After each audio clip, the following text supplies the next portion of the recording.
भूत, ये शब्द सुनते ही जहन में क्या आता है? अंधेरे कोने, डरावनी फिल्में, अजीब अजीब आवाजें, है ना? पर क्या हो अगर ये पूरी कहानी ना हो? सोचिए, अगर हमारे प्राचीन ग्रंथ भूतों को शिकारी नहीं बल्कि शिकार मानते हो? तो यही सवाल आज की हमारी इस पड़ताल का सेंटर पॉइंट है।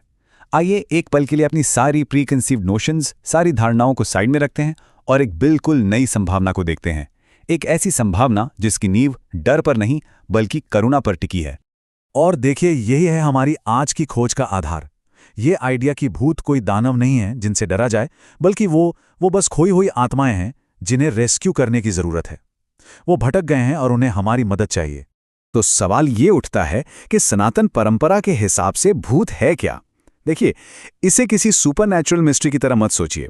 इसे ऐसे समझिए जैसे सिस्टम में कोई टेक्निकल प्रॉब्लम आ गई हो, आत्मा के ट्रांसमाइग्रेशन प्रोसेस में एक ग्लिच। और हमारे ग्रंथों में ना इसका बहुत ही सटीक क्लासिफिकेशन भी मिलता है। सबसे कॉमन टाइप जो है वो है प्रेत। गरुड़ पुराण बताता है कि ये वो आत्मा है जो दुनियावी मोह माया या फिर ठीक से अंतिम संस्कार न होने की वजह से बीच में अटक गई है। जरा सोचकर देखिए, एक ऐसी स्थिति जहां कभी ना खत्म होने वाली भूख है, प्यास है और अधूरी इच्छाओं की आग में कोई लगातार जल रहा हो। इसके बाद आते हैं भूत।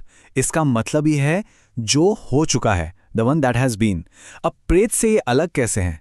ये वो आत्माएं हैं जो इतना ज्यादा भटक चुकी हैं कि वो किसी खास जगह, मान लीजिए किसी पेड़ या किसी चौराहे के एनर्जी का ही हिस्सा बन जाती हैं। बस खो गई हैं समय और स्थान में, जैसे जम सी गई हैं। और फिर आते हैं पेशाच। अथर्ववेद के हिसाब से ये सबसे खतरनाक है। देखिए, ये सिर्फ डराते नहीं हैं, ये तो एनर्जी पैरासाइट्स हैं, ऊर्जा के परजीवी।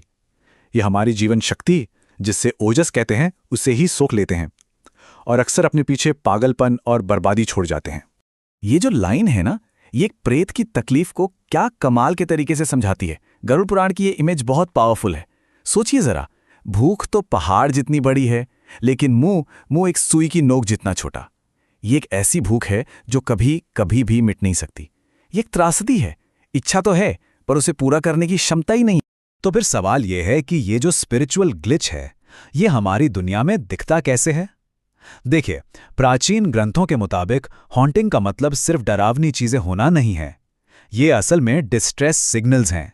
एक फंसी हुई आत्मा मदद के लिए पुकार रही है। गरुड़ पुराण में इन सिग्नल्स की पूरी लिस्ट दी गई है, जैसे बार बार सपनों में पूर्वजों का आना या अचानक से पैसों का नुकसान होने लगना। ये सिर्फ बैड लक नहीं है। ग्रंथों के अनुसार ये एक दुखी पूर्वज की हमसे बात करने की कोशिश है। वो हमें बता रहे हैं, मैं मुश्किल में हूं, मुझे मदद की जरूरत है। वैसे अगर इस तरह की गहरी पड़ताल आपको फैसिनेटिंग लगती है तो सब्सक्राइब जरूर कर लें, ताकि ऐसे और भी अद्भुत विश्लेषण मिस न हो। खैर, अब जब हमने प्रॉब्लम को समझ लिया है तो चलिए अब इसके सॉल्यूशन की तरफ बढ़ते हैं।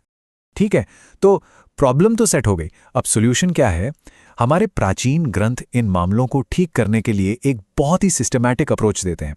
ये कोई अंधविश्वास नहीं है, बल्कि इसे एक तरह की स्पिरिचुअल इंजीनियरिंग कह सकते हैं, बहुत ही सटीक। अथर्ववेद को देखिए, वो तो एक तरह की पैरानॉर्मल डिफेंस मैनुअल है, और ये सिर्फ प्रार्थनाओं पर निर्भर नहीं है बल्कि फिजिकल चीजों पर भी जोर देता है। जैसे शीशे के ताबीज जो नेगेटिव एनर्जी को ब्लॉक करते हैं, कुछ खास लकड़ियां जो इन एंटिटीज को दूर रखती हैं, और अग्नि को सिर्फ एक एलिमेंट की तरह नहीं बल्कि एक इंटेलिजेंट हंटर की तरह बुलाया जाता है जो नेगेटिविटी को ढूंढकर खत्म कर दे। गरुड़ पुराण में एक और बहुत ही दिलचस्प कॉन्सेप्ट है, आतिवाहिक शरीर। इसे आत्मा के लिए एक किस्म का स्पिरिचुअल स्पेस सूट मान लीजिए।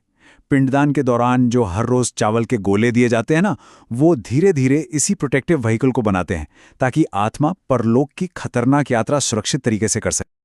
लेकिन तब क्या होता है जब प्रॉब्लम बहुत बड़ी हो, जब नॉर्मल रिचुअल्स काम ना करें? तब देवताओं को इंटरवीन करना पड़ता है।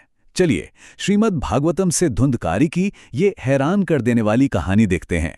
ये धुंधकारी की अपने भाई गोकर्ण से सीधी सीधी गुहार है, मेरे कर्म इतने भारी हैं कि 100 गया श्राद्ध भी मुझे मुक्त नहीं कर सकते। इससे उसकी तकलीफ और उसके कर्मों के बोझ का अंदाजा लगता है। ये एक ऐसी सिचुएशन थी जिसके लिए कोई एक्स्ट्रा ऑर्डिनरी सोल्यूशन ही चाहिए था, और इसका सोल्यूशन भी उतना ही यूनिक था।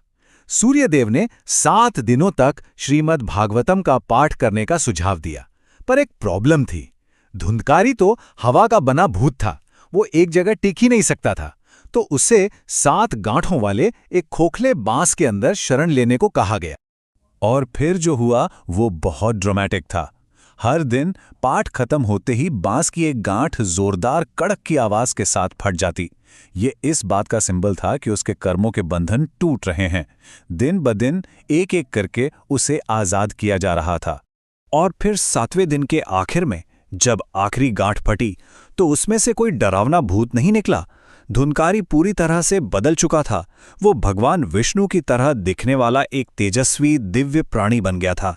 ये दिखाता है इस अनुष्ठान की असली ताकत, एक पीड़ित आत्मा को एक दिव्य वजूद में बदलने की ताकत।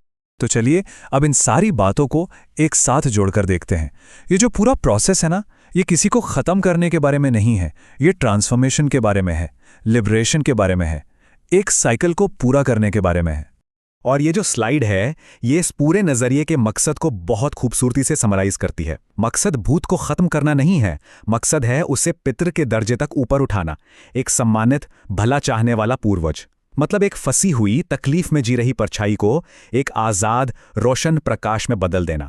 तो जैसा कि हमने देखा, ये कोई सुनी सुनाई लोक कथा नहीं है, ये तो एक बहुत ही सोफिस्टिकेटेड और वेल डॉक्यूमेंटेड सिस्टम है। अथर्ववेद से डिफेंस, गरुड़ पुराण से ट्रांसपोर्टेशन और श्रीमद् भागवतम से फाइनल लिबरेशन। ये तो आफ्टर लाइफ को मैनेज करने का एक पूरा फ्रेमवर्क है। और ये सब हमें एक आखिरी बहुत ही पावरफुल आइडिया तक ले आता है, एक ऐसा आइडिया जो शायद इस टॉपिक पर हमारे सोचने का तरीका ही बदल दे। देखिए, असली ट्रेजेडी ये नहीं है कि वो हमारा क्या बिगाड़ सकते हैं। असली ट्रेजेडी शायद ये है कि वो खो गए हैं और हम उन्हें घर का रास्ता दिखाने में नाकाम हो रहे हैं। ये एक ऐसा नजरिया है जो डर को करुणा में बदल देता है और हमें एक बहुत गहरा सवाल सोचने पर मजबूर करता है। हमारी जिम्मेदारी उन्हें भगाने की है या उन्हें बचाने की?